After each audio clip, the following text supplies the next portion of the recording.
That night had already been testing every ounce of patience I had left. I'd been working delivery shifts long enough to know when a night was going to spiral, and this one had written chaos all over it from the first hour. Orders kept stacking up on the screen like a bad joke, one ticket barely printed before the next one followed. The kitchen was backed up, drivers were snapping at each other, and my manager just kept shouting times like somehow yelling would bend reality. I hadn't sat down once, I hadn't eaten, and worst of all, I hadn't gone to the bathroom since before my shift started. At first it was manageable, just a dull reminder in the background, but as the hours dragged on, that reminder turned into a relentless pressure that refused to be ignored. I told myself I could hold it until the rush died down. I always did. But that night, my body had other plans. By the time I grabbed the next delivery, a single large pizza, paid in cash, I was already shifting uncomfortably in my seat. The address was only about 10 minutes away, tucked into a college neighborhood I knew well. Normally I liked deliveries there. Easy houses, short walks, decent tips. But as I pulled onto the street, something immediately felt wrong.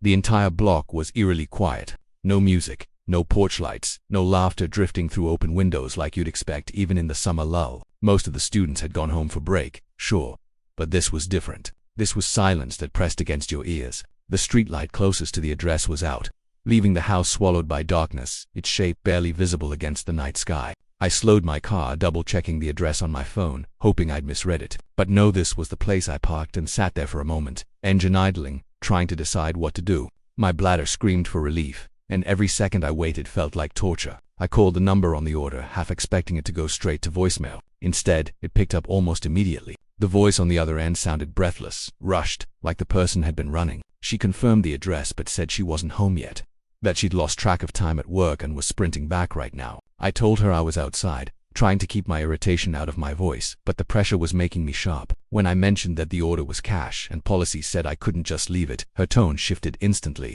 Panic crept into her words as she apologized over and over, begging me to wait just 5 minutes. She sounded young, stressed, genuinely afraid of messing something up. Against my better judgment and against my bladder's desperate protests, I agreed. When I hung up, I leaned back in my seat and exhaled through clenched teeth. I scanned the street again, hoping for a miracle, a gas station sign glowing in the distance, a public restroom, anything. Nothing. Houses sat close together, their yards offering zero privacy. I cursed myself for throwing away my empty water bottle earlier, mentally replaying that stupid decision like it had personally betrayed me. The pain was sharp now, no longer ignorant. I knew I was out of time. I looked at the dark house again. No one was home. The streetlight was broken. No cars passing. No windows facing the front yard. I told myself it would be quick. No one would see. I wasn't proud. But desperation has a way of bulldozing dignity. I stepped out of my car and walked toward the bushes lining the front of the house. They were thick and tall, pressed right up against the siding near the front door, offering just enough cover. I glanced up and down the street one last time, heart pounding for a reason I didn't fully understand yet. Then I unzipped and finally let go. The relief hit instantly, so strong it almost made my knees weak. But just as quickly, something felt wrong. The sound wasn't right. It wasn't the soft rustle of leaves or the dull thud of dirt. It was heavier, muffled, like liquid hitting fabric. Before my brain could catch up, a voice exploded from directly in front of me. Deep, angry, shocked. What the fuck? A man burst out of the bushes so close to me I stumbled backward. He was wiping his face, spitting, swearing as he shoved past me and took off running down the street. My mind froze, refusing to process what had just happened. I stood there, pants still unzipped, heart hammering so hard it felt like it might break my ribs. Seconds later I heard a car door slam, followed by tires screeching as a vehicle tore off into the night. I zipped up mechanically, my hands shaking. The silence returned, heavier than before. My brain scrambled for explanations, grasping at anything that didn't involve the truth clawing at the back of my mind. Why was a man hiding in bushes in front of a young woman's house? Why was he wearing a hoodie in 90-degree heat? Why had he run like his life depended on it? I told myself there had to be a reasonable answer. Maybe the bushes connected to a backyard. Maybe he lived there. Maybe he was just some creep doing something unrelated. I didn't want to believe what my instincts were screaming. I took a few hesitant steps toward the bushes and turned on my phone flashlight. The beam cut through the leaves, revealing how close they were pressed against the house. No backyard access. No windows. No reason for anyone to be there. And then I saw it tucked against the foundation, partially hidden behind branches. A black duffel bag. My stomach tightened as I crouched down and slowly unzipped it further, the light shaking in my hand. Inside were things that made my blood run cold. A roll of duct tape, zip ties, a box cutter, a small bottle filled with something I didn't recognize. And beneath all of it, folded carefully, was a printed photograph. A young woman with brown hair and a bright smile, captured from a distance, unaware she was being watched. I recognized her immediately. It was the customer. My knees almost gave out as the reality slammed into me. I staggered backward, fumbling for my phone, fingers numb as I dialed 911. That's when I heard footsteps on the sidewalk. I looked up and saw her walking toward me, keys in hand, smiling apologetically, completely unaware of how close she'd come to disappearing. I tried to speak, to warn her, to tell her to stop, but before a single word left my mouth, my phone started ringing. It was the same number I'd called earlier, the pizza order number. The girl in front of me wasn't holding a phone. She looked at me, confused, and asked if everything was okay. That's when it hit me, sharp and undeniable. The man in the bushes had placed the order. I froze in place, my pulse hammering, staring at the girl as she approached. Her face was pale, a mix of confusion and exhaustion, completely unaware of the danger lurking just moments ago. My fingers hovered over my phone, debating whether I should try to call 911 again, but the lines were always slow to connect. I knew every second counted. Every instinct in my body screamed at me to act, to do something, anything. The man in the bushes had obviously been waiting for her, and now he had been scared off. But what if he came back? What if he hadn't been alone? My mind raced. My bladder was screaming in protest from earlier, but all that seemed insignificant compared to the immediate threat. "Hey," I said cautiously, trying to sound calm despite the adrenaline roaring in my veins. Did you order this pizza?" My voice wavered, betraying my nerves. She nodded, still holding her keys tightly, looking puzzled. "Yeah, I called a little while ago. Are you okay?" Her tone was hesitant, as if sensing my tension. I swallowed hard and motioned for her to step back. "Listen, you weren't supposed to be alone. There was a man hiding right there," I said, pointing to the bushes, my hand shaking. Her eyes widened as she followed my gesture. What are you talking about?" She stepped closer to inspect the area, and my stomach twisted. I couldn't take any chances. I needed her somewhere safe, inside her house, and I needed backup, but I couldn't just run after him. I had no idea where he went or what he was capable of. I motioned for her to move toward the front door, and she complied slowly, hesitating with every step. My hands were shaking so violently I nearly dropped my phone, but I managed to keep it steady. "Go inside, lock the door, and stay there. Don't come out for anything until the police arrive," I instructed firmly. She nodded, fumbling with her keys as she unlocked the door. "Are you sure I should?" she started, but I cut her off. "Trust me, just do it, please." She hesitated for a moment longer, then finally slipped inside, shutting the door behind her. I exhaled sharply, relief washing over me, but only briefly. The danger was still out there, and the man hadn't vanished. He had only been scared away. He could be watching right now, waiting for the perfect moment to strike again. I crouched next to the bushes where the duffel bag had been, my flashlight illuminating the contents again. Duct tape, zip ties, box cutter, an unknown bottle, and the printed photo of the girl. The pieces finally clicked together in my mind, and a chill ran down my spine. This wasn't just some random prank or weird encounter. This was a planned abduction. I couldn't believe what I was seeing. My stomach turned. Every second I hesitated was a second the kidnapper might regroup.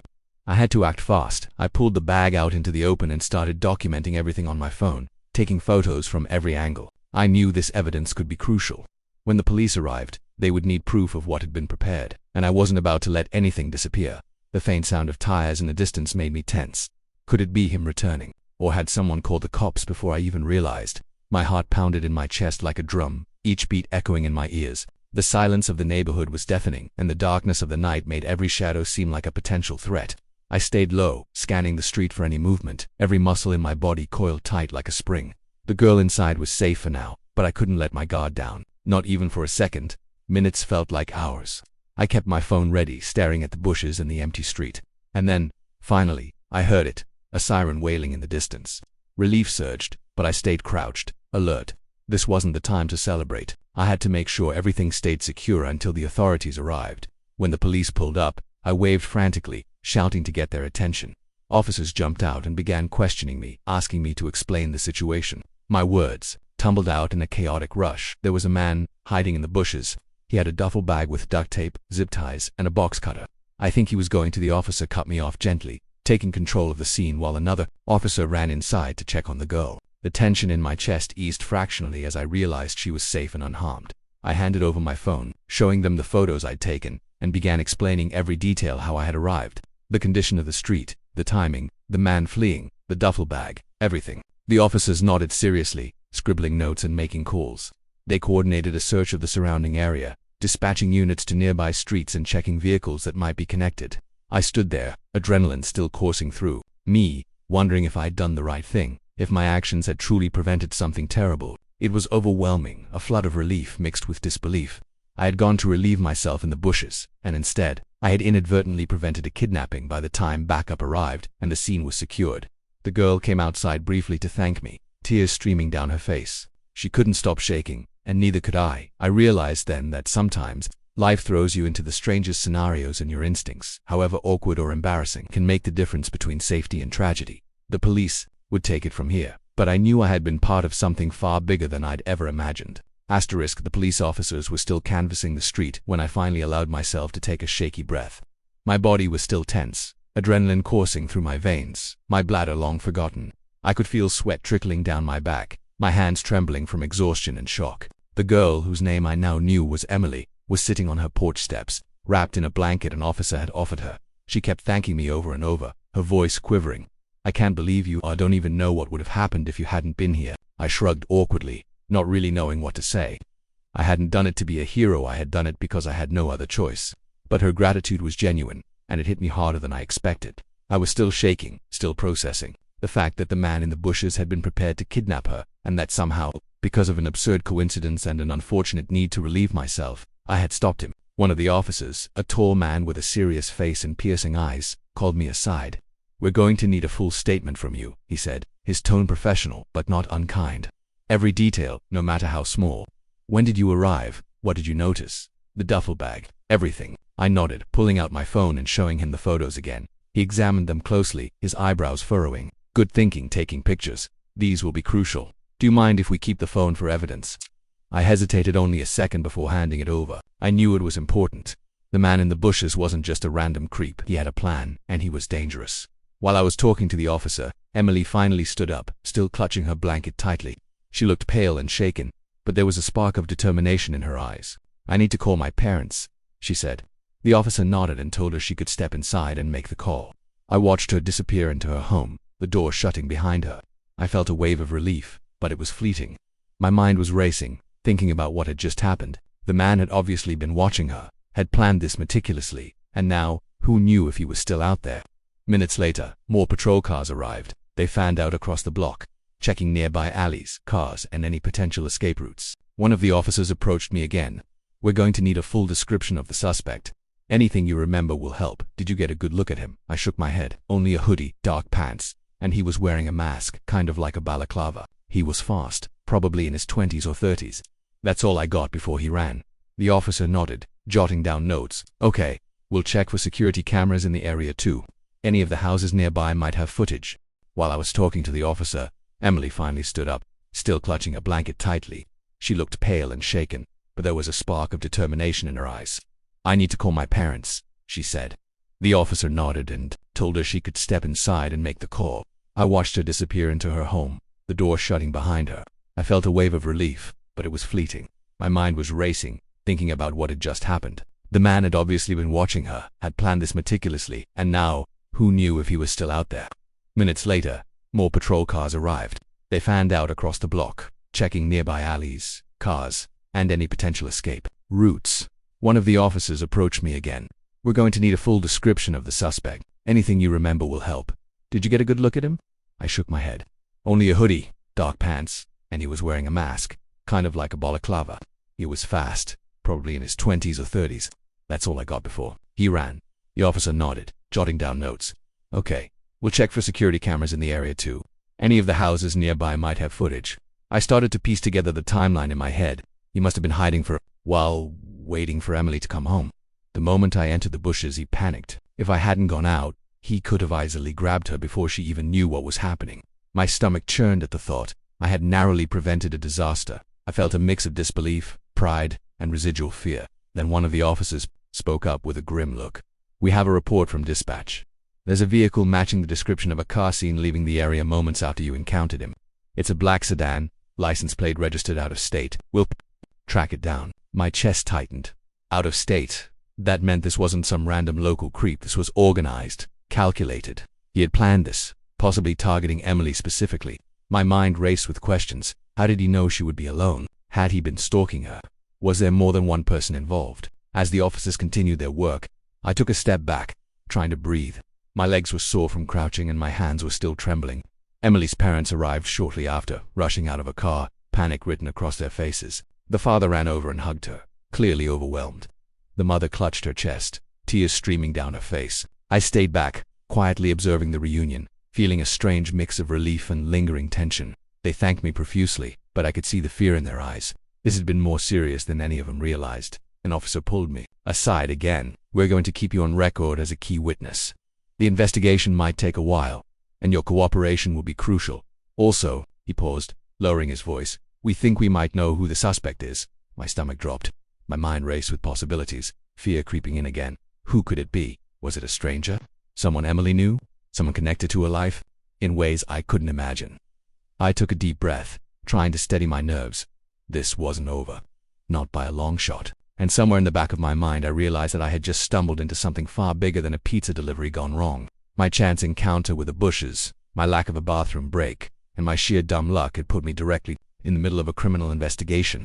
And now, the real work, the police, the investigation, the suspect was just beginning. The hours that followed felt surreal. I stayed with Emily and her parents while the officers canvassed the neighborhood, checked for nearby security footage, and called in plates of suspicious vehicles. I was exhausted, drained, not just from the adrenaline of the encounter but also from the overwhelming responsibility of what had just happened. Every few minutes, my phone buzzed with texts from coworkers checking in, but I didn't have the energy to respond. I just kept replaying the scene in my mind, the bushes, the man lunging at me, the duffel bag, and the horrifying realization of what might have occurred if I hadn't intervened. One of the lead detectives, a woman named Sergeant Ramirez, finally pulled me aside with a serious expression. "We've been reviewing your statement and the evidence you captured on your phone. It's incredibly helpful. We've identified the suspect from a previous attempted kidnapping case about a year ago. His name is Marcus Leland. He has a history of targeting young women and is considered extremely dangerous. Our priority now is to ensure he doesn't attempt anything like this again." I felt my stomach twist. A repeat offender. That explained the level of preparation I had seen: duct tape, zip ties, a bottle of some unknown substance, a box cutter. This wasn't random. He had done this before. Sergeant Ramirez continued, "We're going to bring him in, but we need you to be prepared to testify if necessary, and we want you to stay somewhere safe tonight, just in case." My mind immediately went to my car, still parked outside, and my apartment several blocks away. "I don't have anywhere to go," I said. "I live alone." Ramirez nodded, as if she understood perfectly. "We can get you a safe place, a friend's house, or even a hotel under protective watch for tonight. You just need to stay put and not confront him yourself." I nodded, understanding. I wanted to help, but I was terrified. Emily's parents insisted I stay with them, and I finally agreed. Her mother brought me into the house, offering me a glass of water and a quiet place to sit. Emily remained close by, still pale but visibly calmer now that she was back inside. Her father kept pacing, speaking rapidly about what could have happened, and I found myself trying to explain the series of events calmly. My voice was still shaky as I recounted the entire encounter with the Bushes and the duffel bag. They listened, in silence, horror written across their faces. By late evening, news had started to spread in the neighborhood. Someone had called the local TV station, and the story of a near kidnapping by a repeat offender quickly went live. I watched on the small television in Emily's living room as the anchor spoke about the suspect, warning the community to stay vigilant. Seeing my own neighborhood on TV, knowing I had been right there, made my stomach churn. I felt a strange mixture of pride and terror. I had been in the wrong place at the wrong time, yet somehow my urgency to find relief had saved a life. The next morning I was woken by the sound of my phone buzzing incessantly. It was Sergeant Ramirez. "We've located Marcus Leland. He's holed up in a neighboring city. We have a tactical team in place and expect to bring him in within the next few hours. You did a great job staying calm and providing a statement. I know it was terrifying, but your presence of mind helped us immensely." I let out a long breath I didn't know I'd been holding. The weight in my chest began to ease slightly. Hours later, the police confirmed Marcus had been apprehended, without incident. They brought in additional detectives to debrief me and ensure I was unharmed. Emily and her family insisted I stay for breakfast, trying to offer some normalcy after the chaos. I sat quietly, sipping coffee, still shaking slightly as the enormity of the situation hit me. I realized that, had I been just a minute later or hadn't gone into the bushes, things could have ended very differently. The gravity of what happened was sinking in. I had stumbled into a terrifying scenario by the most absurd coincidence, and now a dangerous criminal was off the streets because of it. By the end of the day, the officers had thanked me multiple times and offered me a letter of commendation for my actions. Emily gave me a hug, squeezing tightly, and whispered, "You saved me. I'll never forget this." Her words lingered in my mind. It wasn't just relief anymore, it was a realization of how fragile life could be and how quickly circumstances would change. I had been in the wrong place at the right time, and my split-second decisions had made all the difference. Even weeks after the incident, I couldn't shake the feeling that I had glimpsed how fragile life could be. Driving past quiet streets, delivering pizzas to late-night customers, or simply walking down a dark alley. All of it reminded me of that night. I started keeping a small emergency kit in my car: flashlight, whistle, pepper spray, and even a basic first aid kit. It wasn't paranoia, it was preparedness, born from first-hand experience. Every instinct honed during that night now guided my daily life. I became hyper-aware of my surroundings, noting which houses had motion lights, which neighbors were home, and which streets were safer to traverse at night. Emily and I stayed in regular contact. Her trauma was different from mine. While I had been a witness and savior, she had been the intended victim. I learned to listen without offering platitudes or minimizing what she had felt. She began attending therapy regularly, and I joined her in sessions a few times, not to overshadow her experience but to better understand my own reactions. It was cathartic in unexpected ways. Talking about the fear, the adrenaline, and the helpless moments helped both of us process what had happened. Our conversations became a mixture of humor, coping strategies, and planning how to ensure something like this could never happen again. Interestingly, my co-workers at the pizza shop reacted differently once they learned the full story.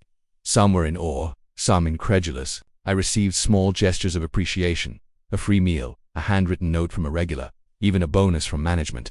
While all of that was appreciated, it felt incongruous. How could a pizza delivery driver become a hero overnight? I was just me, but when I thought back, I realized that just being me put me at the right place at the right time. That ordinary self had prevented a tragedy. There were, of course, lingering questions about what might have happened if I hadn't acted. The police had speculated about Marcus's intentions, noting that the duffel bag included not just restraints and sedatives but a detailed plan of the house layout, including a map of entrances and exits. He had been surveilling Emily for weeks, and the pizza order was carefully orchestrated to get someone outside the house, not necessarily her. The night could have ended in disaster if I had chosen any other path, if I had parked elsewhere, delivered first, or even just waited in the car. The timing of my bladder, a biological function so mundane, had directly prevented a nightmare. It was ironic and humbling in equal measure. Local media continued to cover the story. Every time I saw the headline, "Pizza Delivery Driver Foils Kidnapping," I felt a strange mix of pride and embarrassment. People called me a hero, but I was painfully aware that heroism sometimes comes from a combination of luck, timing, and instinct rather than conscious bravery. I started speaking at local schools and community centers about situational awareness, personal safety, and the importance of trusting one's instincts. I explained that while not everyone would be in my exact position, awareness, preparedness, and courage in small moments could literally save lives. One unexpected consequence was the impact on my personal life. Friends and family treated me differently. People approached me on the street, wanting to shake my hand, ask questions, or express gratitude. It was flattering, yes, but it also made ordinary life feel abnormal. Going to the grocery store or walking the dog felt like a minor performance. Strangers would occasionally stop me and ask about the pizza incident, and I had to smile, nod, and tell them the abbreviated story, leaving out the visceral terror and the moments of complete uncertainty. Emily eventually returned to her daily routines, though she remained cautious. She avoided walking alone at night, invested in a home security system, and frequently checked in with friends when she went out. Our friendship grew stronger, anchored in shared experience, mutual respect, and the unspoken understanding that life could pivot on the smallest decisions. Her family remained supportive, grateful and protective, but they also gave me space to process the events without constant reminders. Months later, the neighborhood where it happened underwent changes. The streetlight was repaired, neighbors installed cameras, and community watch programs gained traction. Local law enforcement credited the incident with inspiring increased vigilance, which in turn prevented further attempted crimes. I realized that one seemingly insignificant act, stepping out of a car because of a bladder emerge, should have catalyzed a ripple effect that extended beyond a single night, affecting an entire community. Though I eventually returned to pizza delivery, I did so with a different mindset. Each order, each customer, each street became a point of focus. I trained myself to notice unusual behavior: cars parked too long, lights turned off at strange hours, and subtle signs of distress in passers-by. My role as a delivery driver became intertwined with a deeper sense of responsibility, not just for the pizzas I delivered, but for the people and lives surrounding me. I had learned that life could hinge on ordinary moments, and that being present, alert, and willing to act made all the difference. Over time, I realized that fear and courage were not opposites but intertwined. The fear I had felt that night, panic, the adrenaline, the uncertainty, had propelled me into action. Courage wasn't the absence of fear. It was moving forward despite it. That lesson, born in a pitch-black yard in front of a dark house, became central to how I approached life afterward. It shaped my relationships, my career, and my understanding of my own limits and potential. Years later, I still think about that night often. I remember the darkness, the weight of responsibility, and the moment I came face to face with danger. I remember the strange, absurd catalysts, the biological need that forced me into the right position at the right time. And I remember the aftermath, Emily's relief, the police investigation, the court proceedings, and the personal growth that followed. Looking back, I recognize that life doesn't always reward planning and preparation in conventional ways. Sometimes it rewards presence, awareness, and the willingness to act when the moment demands it. That night taught me to value the small, everyday instincts and to trust that even the most mundane decisions can hold extraordinary significance. Even now, whenever I deliver a pizza to a quiet street late at night, I'm hyper-aware of my surroundings. I check the shadows, note the exits, and mentally map potential hazards. It's not paranoia, it's vigilance born from experience. I know that my instincts, honed under pressure, could make the difference between safety and tragedy. The story of that night, while terrifying, became a defining moment in my life. It transformed how I saw danger, responsibility, and courage. It instilled in me a profound respect for instinct and presence. And most importantly, it reminded me that ordinary people, placed in extraordinary circumstances, are capable of extraordinary acts.